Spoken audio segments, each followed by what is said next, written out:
So I'm sitting here about to film a Q&A video and I'm wondering whether I can do the whole thing using Snapchat.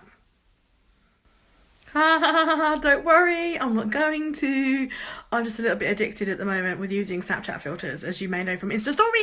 Did I scare you for a minute then? Did you think I was going to do the whole lot using Snapchat filters?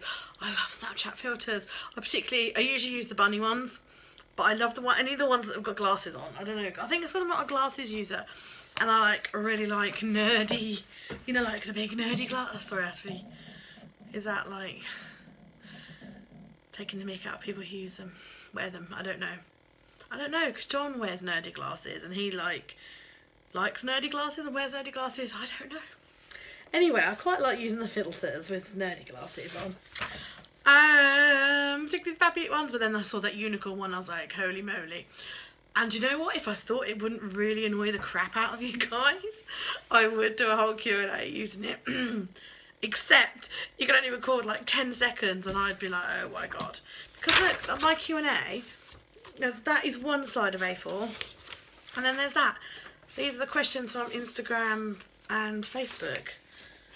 You asked me a lot of stuff. Some of it I'm pretty sure I've answered in previous Q&A videos, but I'll answer it again because I know a lot of you are new to the channel and may not find some of those Q&A videos. So, yeah, I suppose I better crack Sionzi because it's going to be crazy. I might have to split it down into 2 videos because it's easier to split it down. Well, because I'm recording on my phone and I edit on my phone and I upload on my phone, it's easier sometimes if they're only 15-minute videos because like I can upload straight from iMovie. Whereas if they're over that, I have to download them to my phone and then export them, and I've been there for hours. So let's crack on then, yeah?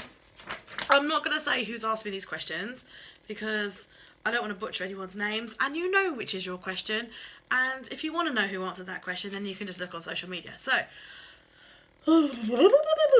favourite brand of watercolours and why? Same for acrylics. Okay, watercolours, Winsor & Newton. The only reason for that is because I bought them years ago, really enjoyed using them, and therefore haven't changed. I've had no reason to try other watercolours because I've just been really happy with those, so I've had no reason to try other watercolours. I keep seeing all these videos of people using like Dr. Spiff's and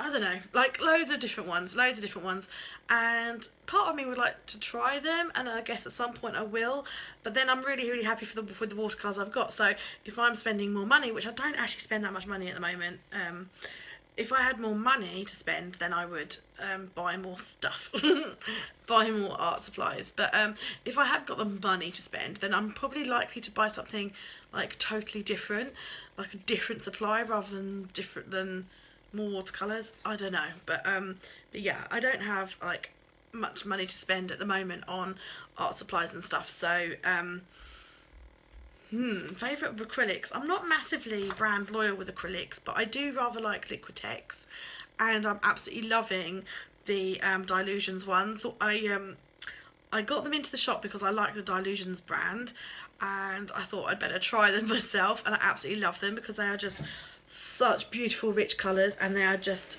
so smooth to work with. They're like butter. They're just absolutely beautiful, so I do love those. What are your favourite traveller's notebook inserts, and do you have a favourite size traveller's notebook? Okay, so my favourite inserts are actually the ones that I make myself because I love the uniqueness of them, and I love the different functions, and I love different elements like the transparencies and the vellums and the acetates, and I love using the different papers, and I just love the eclecticness of them. So they'd be my favourites. Our favourite size, not sure if I've got a favourite at the moment. I was always in my standard, and then I got the personal size, which I am really liking. I wouldn't necessarily say it's a favourite, but I'm currently really enjoying it. So a bit too early on for me to say favourite. I don't know. Favourite watercolour paper and paintbrush. Okay, favourite watercolour paper is the Daler Rowley mixed media paper. Actually, I use that for everything. It's very It's a good all-rounder, very versatile, and I really like using it for watercolour as well. And paintbrushes, again, a Daler Rowley. I usually use a Daler Rowley Graduate Series because they're a bit cheap. They're nice brushes, but they're also a little bit cheaper because I don't look after my brushes as well as I should do. But they do feel really nice in the hand, and they are beautiful brushes for the money. So, how, when, why did you start the Happy Place and your channel? Now, I believe I've got another question on these. Yeah, someone else has asked what motivated you to start Mrs Brimbles. So I have talked about this quite a lot in the past, but I'll run through it really, really quickly for you. So basically, I've been on YouTube now 4 years last April. So what's that, 2017? 2016, 15, 14, 2013. So in 2012, I was really ill. I had pneumonia and a collapsed lung, and I was really, really poorly, and nearly died. And I had months and months of sitting on the sofa watching telly, and I kind of exhausted all the DVDs and all the TV and all that kind of stuff. So I started watching YouTube, and of like journals and planners and stuff, and I thought I could do that. That would be nice, because at the time I was out of work, I didn't have a job, I was unemployed. I'd recently taken voluntary redundancy, so it's not like I lost my job because of my illness. I'd recently taken voluntary redundancy, and then wham, like 2 months later I got ill, and so I was working for myself at the time, but I was too poorly to work. So I started making the odd video to recover as like a method of recovery. And so I uploaded my first video 4 years ago, April, and then the shop started because I created some inserts and dashboards, and I shared them on Instagram and stuff, and never thought anyone would want to buy them. Someone encouraged me to put them on Etsy, and then people started buying them, and then it kind of went from there. That's kind of how it's grown and stuff, which is really cool. So yeah, that's why and how I started it. The Happy Place Facebook, that came a lot later because people said that they wanted to kind of interact and talk with each other. So yeah, that's how that came about. What is your favourite planner brand? Do you prefer ring bound planners or not? I was always a ring girl for the longest of time. I didn't think I'd like Traveller's Notebook, and I did try Traveller's Notebook, but in hindsight I feel like I didn't try the right Traveller's Notebook. So right now I'm totally loving Traveller's Notebooks, and I can't see myself going back to a ring planner anytime soon, although I've actually sold most of my ring planners, but I've kept a couple of my favourites just in case I go back, and they are the Filofax ones. They are the Filofax Originals and the Filofax Maldens. So actually I sold a few of the originals actually. Yeah, I sold a few of them. So yeah, I basically sold like all of my ring bound ones. And yeah, Filofax is my favourite ring bound planner, and I'd probably say Webster's Pages are my favourite Traveller's Notebook. I saw your Instagram post, and someone was asking how it felt to have people so interested in your life. I feel the same way, where I don't want to be a stalker, but it's so interesting to see how other people live, especially from another country. So what's that like? Does it feel intrusive for you and John, or do you like to share? You seem so genuine. Is it hard to put yourself out there? Okay, so I only share what I want to share. There's a lot of stuff that goes on in my life that I don't share. I've had a lot of crap go on in my life, and the trouble is I'm also a believer of so I believe in two things. One, you shouldn't air your dirty laundry in public, because you never know who's looking and all that kind of stuff, and you don't want everybody knowing all your intimate business and everything. And secondly, I believe in trying to spread positivity. So and this has come back to bite me a lot, guys, because I try to only post like positive stuff, and then because of that, people think that I have got this amazingly glamorous life and that everything is amazing and rosy, and that, you know, I've had people bitch at me because they think like I don't know what bad is. And believe me, guys, I know what bad is. I've seen so much crap in my life, but I believe in like spreading positivity, so I only share what I want to share. and I only put out there what I want to put out there. So I don't actually find it that intrusive, because as I say, I only share what I want to share. It is quite hard, and like if I'm in a vulnerable place, if I'm down, or if I'm if I'm on one of my downward slopes, or if I'm not in a strong place, then I won't do or if I'm like really busy and stuff, I won't do like day in the life vlogs, because at that point I'm not ready to handle some of the criticism.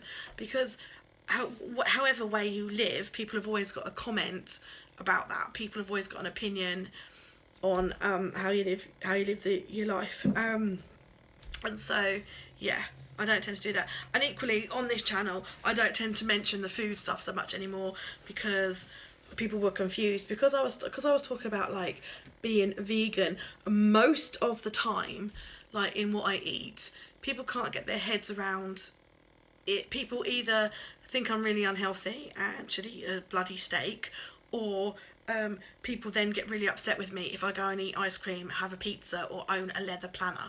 So I just tend to like not talk about it anymore, because people don't really understand that like I'm sort of like, you know, pretty much vegan in terms of what I eat, apart from the odd thing. And so that kind of, yeah, it's personal criticisms that are quite horrible.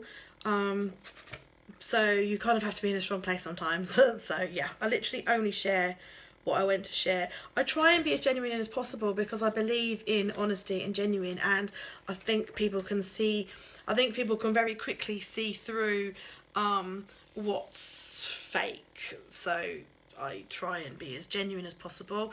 Again, because I've got a business, that may not come across as being 100% professional, but I think it's nice to see the person right behind the business, and to know that, do you know what, the business, it is just me. I'm now a full-time mum during the day, and John helps me out as much as possible, so I work evenings. I do actually work sometimes in the day now, because we've got sort of childcare has kind of kicked in a bit with our family. So yeah, it's just us, and so I like people to know a bit like who's behind the business, as it were. And at the end of the day, I started as a blogger and a YouTuber, and I still want to do that. So yeah, I'll probably do one more, and then where do your creative ideas from? Ooh, there's 3 of these types of questions, so I might end this video here and do another part, do a part 2. No, I'll carry on, because there's going to be a part 4, 5, 6 probably. Where do your creative ideas come from? Do you do the designs you like and hope others do too? Or do you have an eye to trends and commercial designs? Then someone else asks, what's your inspiration to be creative? And then a third question, what inspires you most? So I'll take kind of like the creative ideas and inspiration. I find them all over the place. I go in peaks and troughs. Like sometimes I have like loads and loads of creative mojo, and when I've got that, I have to write everything down, else I'll forget it. And sometimes I've been known to wake up, you know, when you're just like drifting off to sleep, sometimes stuff just suddenly like pops in my head, and I have to write it down or email myself or something. So like, it kind of pops up at the most weirdest times. But basically, the more like creativity basically is like a muscle, and the more you use it, the more creative you are. And it's the same with like thoughts. Like the more you think, the more you think. So like, you know, like when you have to when you want to go to sleep, if you're having trouble, you have to kind of like get your mind to quieten down. Like sometimes I do have a lot of problems sleeping, despite getting up really early with a small child, and despite working in the evening and stuff, and running around after a child in the day, I do still sometimes find it really hard to switch off at night. And that's because my mind at night just goes, even though before I go to bed I will write in my journal, I will do a bit of calming art, I will read a book, I will, you know, listen to some like relaxing music. As soon as that's all gone and my mind goes quiet, all these things start popping into my head, like all these creative ideas. And unfortunately, I do listen to them and then run with them. So I find the creative ideas and inspiration come at me from like all walks of life. I when I'm feeling very uninspired by things, I like to go outside and go on walks, get some fresh air, and I find a lot of things, a lot of ideas, inspiration come to me that way. My August Patreon collage sheets very much inspired by a recent beach trip that I went on. That really inspired me. I photograph, like, your phones these days are absolutely perfect, because I photograph things like if we're out and about and we go for a walk in the woods and I see a pattern made by the bark with loads of like lichen and moss and stuff on it, I'll like photograph it because I like the pattern, or like the colours. You know, when we're out and about, if we're at a shopping centre or something, which isn't actually that often, you know, and like there's like nice tiles or something, I'll photograph those. And I kind of keep like photographs on my phone of like a folder of like different inspiration and things. I find like shopping is quite good for kind of looking at different trends and what's out there and stuff, and colours and things. But to be perfectly frank with you, I do just create from what's in my mind. I don't tend to like really follow trends that much. I really enjoy looking on Instagram and Pinterest. I do get quite inspired by them, but like a lot of you guys, I also feel a bit like, because you know, you see all this amazing art and you're like, why aren't I making amazing art like that? Drink time. Why aren't I making kick-ass art like that, you know? So yeah, you kind of have to just like rein those thoughts in. But yeah, I find inspiration comes to me like all over the place, and the more I do, the more it comes in, and I genuinely just create what I'm inspired by, what I fancy, and go with that. Sometimes like the design teams, I will email them and I'll be like, what do you think of this? Am I on the right track? Is this shit? And they'll be like, no, it's okay, or I'd tweak that, or, you know, because I trust them to give me 100% honest feedback. Like, don't sugarcoat it, guys. If it's shit, tell me it's shit. Do you know what I mean? Because at the end of the day, I'd rather you were honest and I didn't put something out there that was rubbish and people were like, oh, I hate that. So I don't see myself as a trendsetter, and I don't follow trends. I just follow whatever comes out of my head. Commercial designs, no, I don't do anything commercial. And I think like those, a lot of people don't think they've got a style, or are still struggling to find their style. I think it's difficult sometimes for you to see it, but other people can see it. And I think people will, if people like your art and they like your style, then they'll buy from you. That's not to say that they won't buy from anyone else, that they're like 100% loyal, or they've only got one thing that they like, because that's not the case. But yeah, I think like you just create what you want to create, and if people like it, then they like it. Because it's very hard to create something that you can't do, or you're forcing yourself to do. It's very hard. Like, that's why I don't do commissions really, because if I'm not feeling it, I can't do it. So does that answer that question? How do you find work-life balance between running your shop and all the bits that come with that, along with looking after Miss B and spending time with John?